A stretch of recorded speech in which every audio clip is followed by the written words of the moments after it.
Le volume, le volume, surtout le volume. Hop.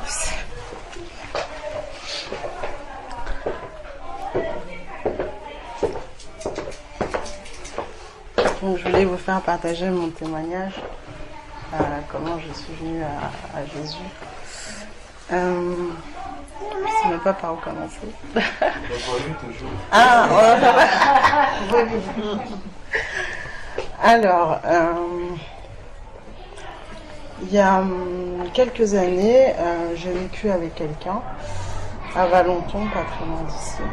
On a vécu 4 ans ensemble, mais on a vécu 2 ans ensemble. C'est aussi j'entends. Vous entendez pas? Oh, faut que je parle plus fort. Ok. Donc je disais, il y a quelques années, j'ai vécu avec quelqu'un. On est resté 4 ans ensemble. Mais on a vécu 2 ans ensemble en location à Valenton. Mes parents déjà ils n'approuvaient pas cette relation et puis lever la main sur moi, enfin c'était pas possible. Donc du coup il est parti. Et puis j'étais vraiment dans un état vraiment mal.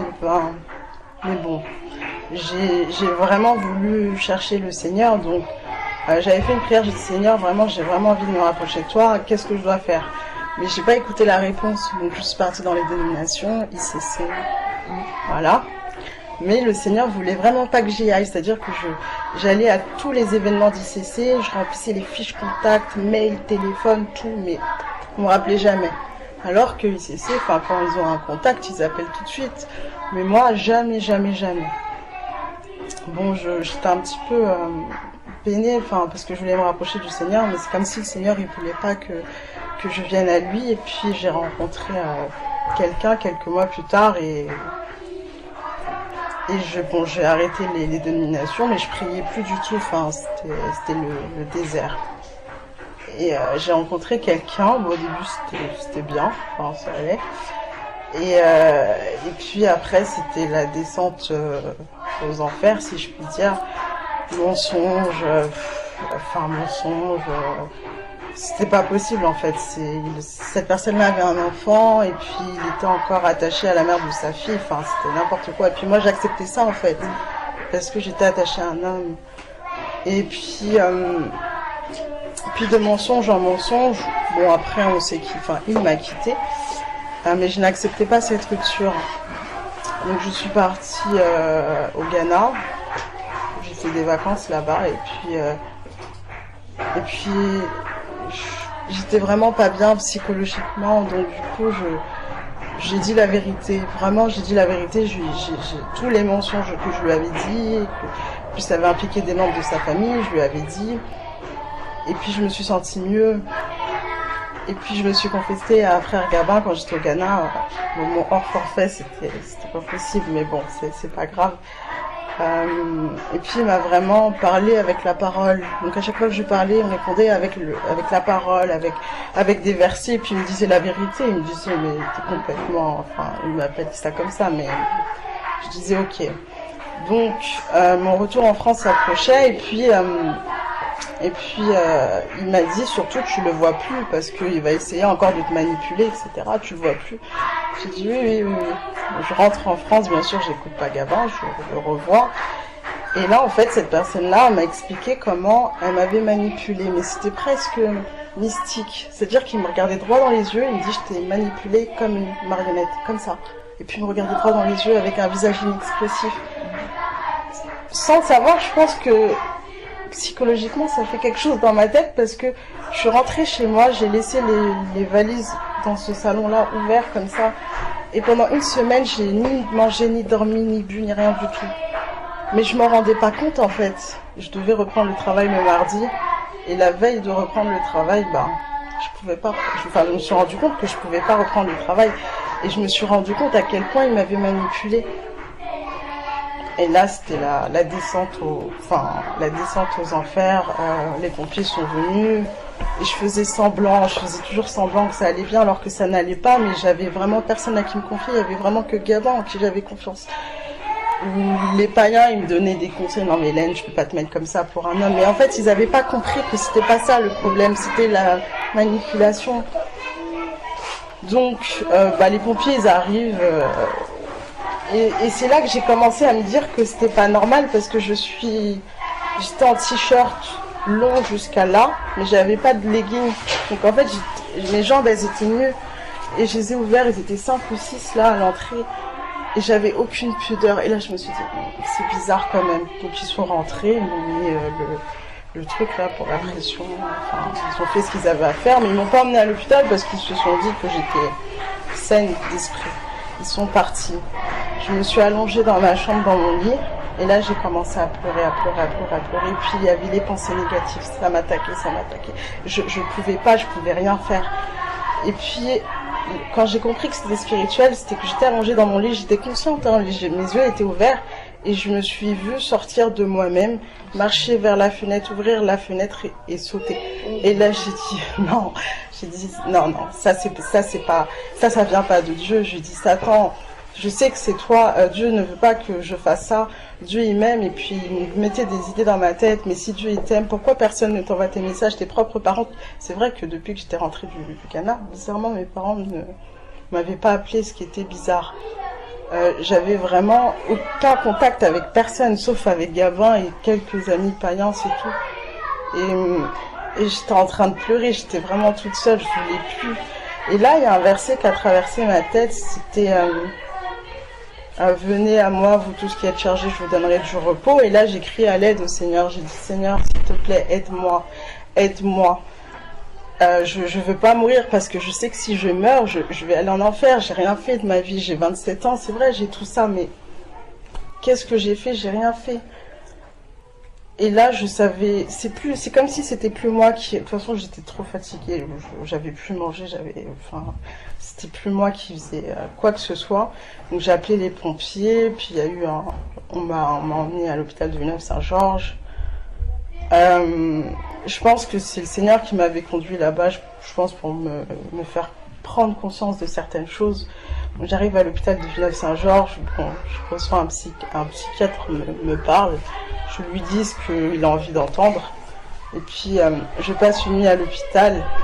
Avant de passer ma nuit à l'hôpital, en fait, quand on est en internat à l'hôpital, il y a une infirmière qui doit faire une prise de sang. Sauf que moi, les prises de sang, j'aime pas ça. Mais bon, elle a compris que j'aimais pas les prises de sang. Donc, elle a changé l'aiguille. Il y a des aiguilles pour les enfants et des aiguilles pour les adultes. Elle m'a mis l'aiguille de l'enfant. Elle a piqué ma chair. Et là, je me suis sentie partir.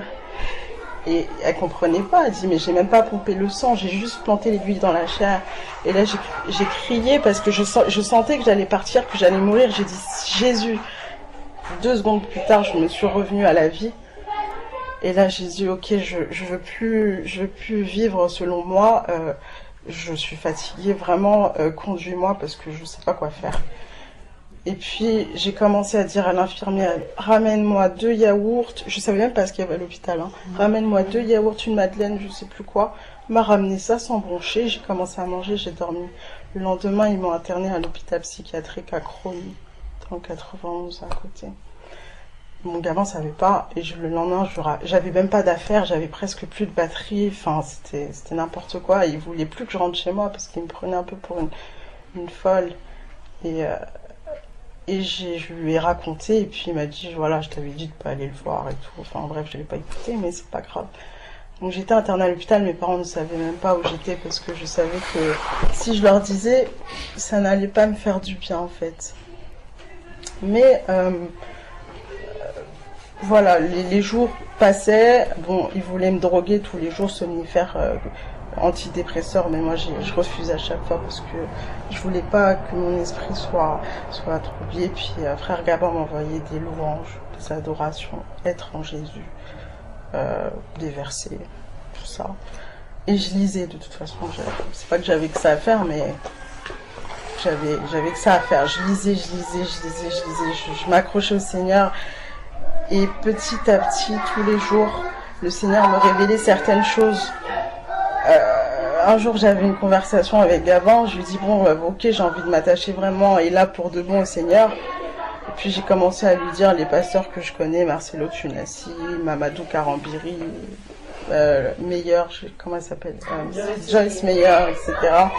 Bon, ce que j'aime bien avec Gavin, c'est qu'il m'a pas dit non, n'écoute pas, il m'a juste dit de faire attention. J'ai dit ok, mais il m'a dit lis la parole. Et puis il y a quelques années de ça, Gabin, il m'avait dit, c'est Hélène, quand tu fais quelque chose ou quand tu écoutes quelqu'un, un orateur, etc., il faut vraiment que tu regardes si c'est vraiment conforme à la Bible. Et je sais pas pourquoi, quand je regardais Joyce Meyer, je me suis dit ça, en fait. Et, parce que Joyce Meyer, pour moi, c'était pas un dieu, mais c'était une fille bien, c'était une femme, etc. Et le Seigneur m'a conduit vraiment verser sur le voile. J'ai lu, j'ai compris tout de suite que, en fait, j'ai compris l'importance de mettre le voile sur la tête, etc. J'avais pas d'affaires parce qu'un ami était venu récupérer des affaires, j'avais même pas le droit de sortir. C'était vraiment sur prescription médicale. Je lui avais dit, rapporte-moi ma Bible, quelques affaires. C'était même gênant parce qu'en plus, c'était un homme, il devait prendre des sous-vêtements et tout, mais bon, c'est pas grave. Et je lui ai dit, rapporte-moi ma Bible, surtout n'oublie pas. Si j'ai pas de quoi me vêtir, c'est pas grave, je vais me débrouiller. Mais au moins ma Bible. Et il m'a dit, ok. Donc il m'a ramené ça.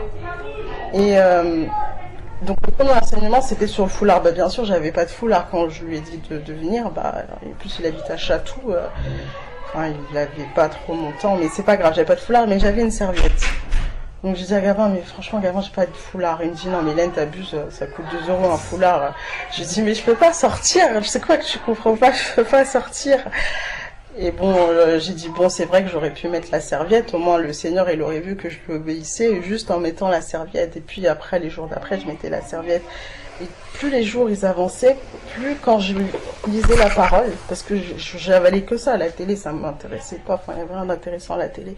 Et plus mes yeux s'ouvraient, en fait. Et Joyce Meyer, qui pour moi, c'était une parfaite femme, vraiment honorable, et à l'époque je voulais à peu près lui ressembler, je me suis dit mais attends, comment moi en étant même pas vraiment convertie, comment moi j'ai pu un jour comprendre l'importance de mettre le voile pour une femme, et elle prophétise, elle dit des choses, alors que c'est marqué noir sur blanc dans la Bible que c'est pas ça. Je me suis dit c'est bizarre quand même. Et puis un jour, j'écoutais, et puis elle s'est comparée à l'apôtre Paul un jour. Enfin, j'écoute un de ses enseignements, là, je me suis dit, c'est trop. Depuis, j'ai plus jamais écouté Joyce Meyer. J'ai dit, c'est fini. En fait, elle a un évangile de prospérité, mais il est tellement bien déguisé que je le voyais même pas, j'étais aveuglée. Et plus je lisais la parole, et plus c'était net devant moi. Donc je me suis dit, ok, Joyce Meyer, on vient. Ensuite, Marcelo Tunasi.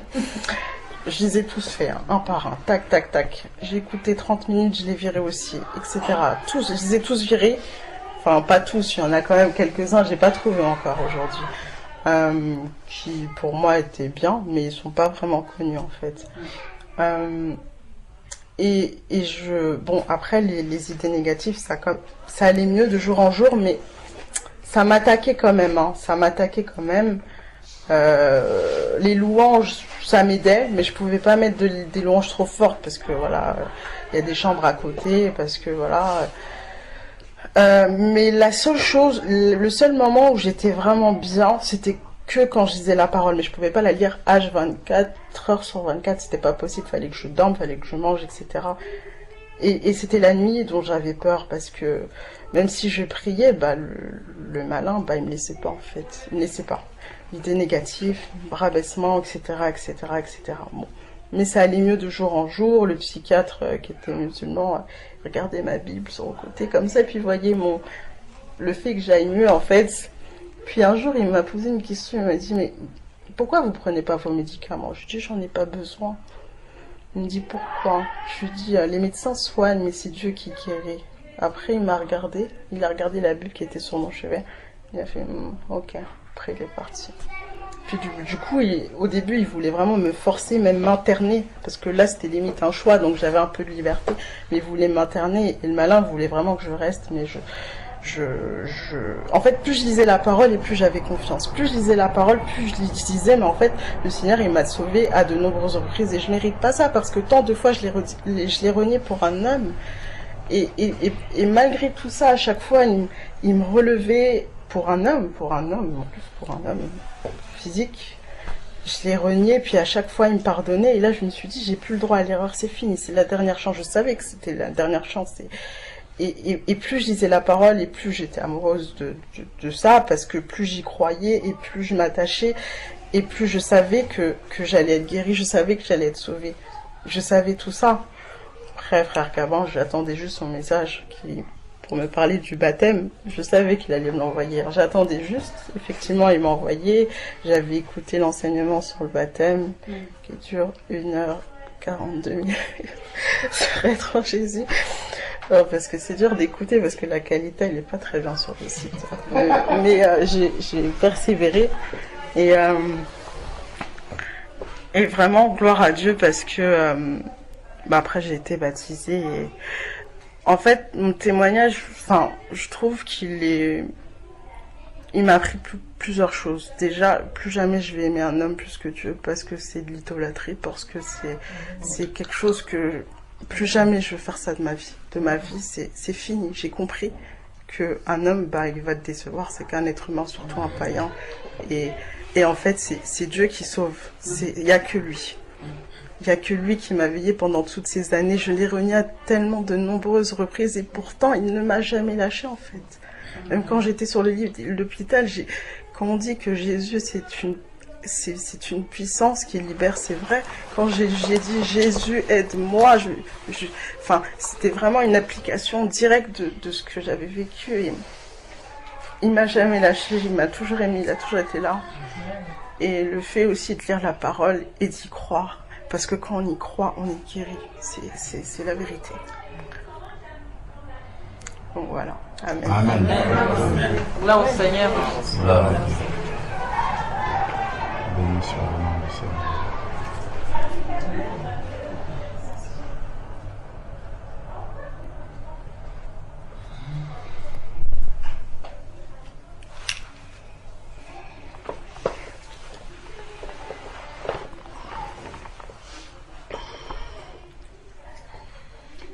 Grâce à Dieu pour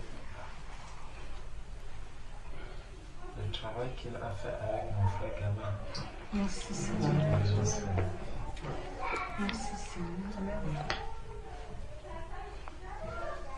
Passer les fruits qui demeurent jusque dans l'éternité.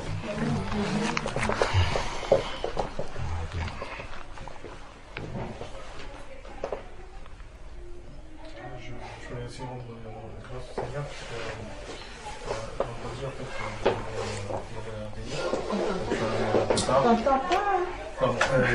il y avait la veillée, je suis allé voir plus tard.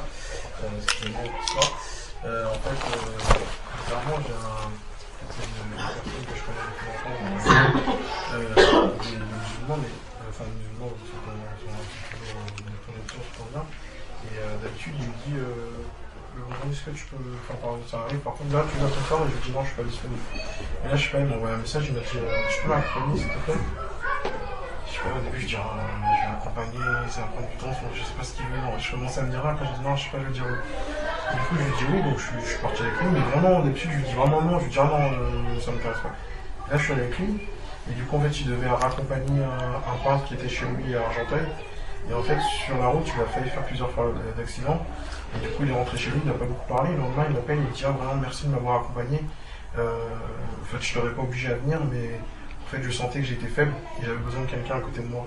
Et vu que je sais que je voulais pas t'imposer quelque chose, je t'aurais rien dit. Mais comme tu as vu, j'ai failli prendre le camion. Et il y a un moment, il roulait, il n'a pas vu le camion.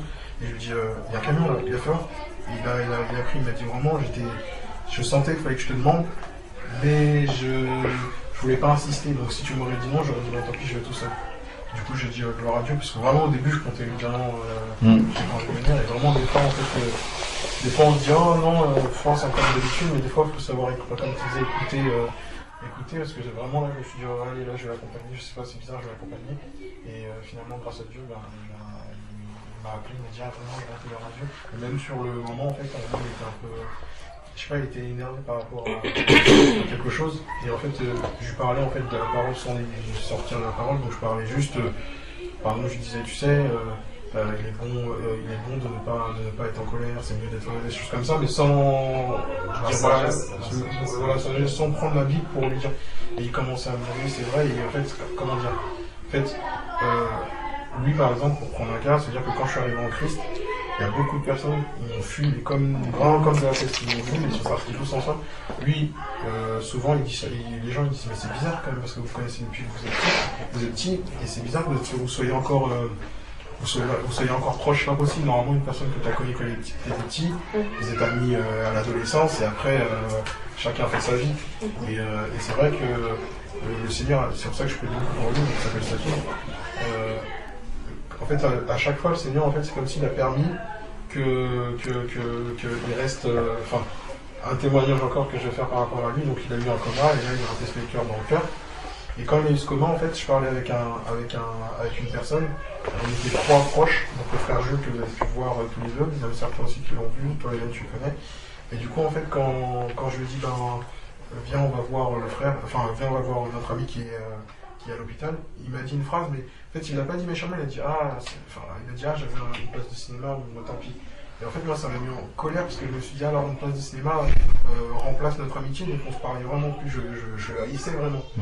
Et ça a duré au moins 2-3 ans, mais vraiment je le haïssais, mais c'est le truc où mon frère, notre famille, on se connaît depuis longtemps. C'est-à-dire ma famille et sa famille se connaissent vraiment. Mon frère, à un moment, il est en train de rouler, il le voit, il dit, tiens, je vais m'arrêter de mon point. Je lui dis, non, vas-y, avance. Non, c'est mieux. Il rentre dedans, et moi, je parle pas, je lui dis, je voulais même pas qu'il rentre. Il est arrivé. Après le combat était fini, on se continue à plus parler, on se dit, mais pourquoi vous ne parlez plus? Parlez-vous, vous êtes amis? Et je sais pas comment dire, c'est comme si toute la colère a fait oup, et après on était là en train de rigoler, j'ai dit, mais c'est bizarre ça en fait. Juste le fait de voir, tu sais, même quand il m'a dit, mais pourquoi vous êtes en colère, on est amis plus. C'est comme s'il y avait une logique, je me suis dit, mais pourquoi je me suis énervé avec lui, alors que même celui qui était malade, il est en train de rigoler avec l'autre. Donc c'est reparti, puis après Julien, on a été baptisés, on a fait ça, et voilà. Mais je veux dire que dans le sens, même lui, il a vu le changement, on parle tout le temps de Dieu, etc. Mais c'est pas une chose qui fait fuir, en fait, il avance, il vient à l'église, il est parti aux États-Unis pour son travail. Et moi, je pensais que je me suis dit, bon là, les États-Unis, c'est sûr, on se verra plus. Et là, à un moment, il dit, j'étais bien aux États-Unis, mais il fallait que je revienne parce que je sentais que notre amitié, c'est quelque chose de solide, je voulais faire pas là. Je me dis, c'est bizarre. Ensuite, on continue, il s'est marié, là, je me suis dit, là, une femme, en plus musulmane, c'est sûr qu'on se verra plus. Là, j'étais persuadé. Et puis un jour, sa femme, elle dit, non, venez quand même, tout ça, elle me dit non, et tout ça, elle dit non, je vois que vous le rendez heureux, donc venez. Et puis souvent, là, il m'explique qu'il y a des problèmes avec les femmes, qu'il réalise la dureté d'être mari et femme. Et du coup, en fait, je lui dis, écoute, parce qu'il me dit, oui, ma femme, normalement, elle doit m'obéir. Je lui dis, elle le doit, c'est vrai, mais elle est sous ton autorité, mais aussi, il faut que toi, tu travailles sur toi-même, tu grandisses, ensuite, tu verras que les fruits... Et il commence à... Et avant, je sais pas, j'en ai parlé à d'autres comme ça, il me disait, mais n'importe quoi, la femme, c'est... Et lui, il me dit, d'accord, c'est vrai que c'est moi, en fait, je veux dire, il se reprend, et quand je vois ça, je me dis, gloire à Dieu, et je sais que, comment dire, comme il y a 2 personnes comme ça que j'ai rencontrées qui étaient musulmans, je sens que quand je leur parle de Dieu, ils veulent, c'est comme s'il y a quelque chose en eux qui dit, ils commencent à me dire non, mais en même temps il y a quelque chose en eux qui dit, comme une autre personne, Brahim, que j'ai déjà parlé dans le groupe là, donc j'ai mangé avec lui jeudi, et jeudi c'était à Saint-Valentin, et il me dit je dois rentrer chez moi pour faire à manger à ma femme à 20h. Sauf que, en fait, tellement on parlait, au début on parlait de comment ça va ta vie, etc. Et puis à un moment on a commencé à parler de Dieu vraiment. Et on était tellement en profondeur que à chaque fois il dit il dit non, il faut qu'on reste là. Donc on parlait, et du coup des sujets en fait c'est comme si, comme tu disais tout à l'heure, quand on parlait de Dieu, il disait oui sur ça je te rejoins, oui sur ça je te rejoins. Et quand on parlait de Jésus, il disait non là je peux pas. Et à la fin il m'a dit au début il disait non, et puis à un moment il a fait, mais même si je dois être chrétien, comprends que ça me gêne, parce que dans l'islam on dit que la pire des choses c'est l'association, et j'ai peur, en gros la peur, et je lui ai dit mais moi j'associe pas, est-ce que je t'ai parlé d'autres, je t'ai parlé d'un prophète, je te parle de Jésus-Christ, il n'y a rien d'autre, et il commence tout, après finalement il a dit bon, je vais y aller les tard, mais je veux dire qu'on sent qu'il y a quelque chose qui vient, mais il y a quelque chose aussi qui retient, donc c'est pour ça qu'il faudrait...